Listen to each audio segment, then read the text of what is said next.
el canal de notícies futbolístiques, Els Curiosos del Futbol. Jo em dic Sergi i que tots els futbolers i futboleres m'acompanyin. Vinga, comencem!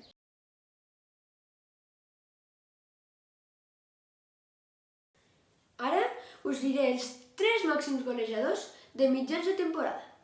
El primer és el crac polac, Robert Lewandowski, que ja portava 35 gols amb solament 25 partits.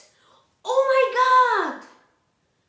En segon lloc, hi ha un altre jugador no tan conegut com el polac, tot i que ja portava 25 gols en 30 partits.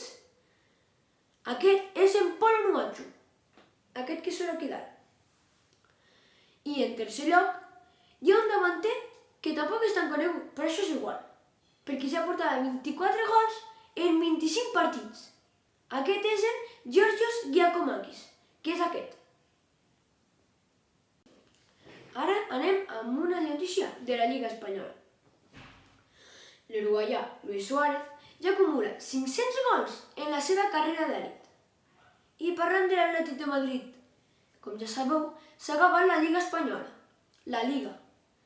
I sabeu que ha quedat campió? Doncs sí, l'Atlètic de Madrid ha guanyat! Jo crec que s'ho mereixien. Han jugat molt i molt bé. I fins aquí el vídeo de les notícies futbolístiques. Que vagi bé, curiosos i curioses del futbol. Ah, sí, una altra cosa. Si us ha agradat aquest vídeo, deixeu un like i un bon comentari. Ara sí, fins la pròxima. Adeu!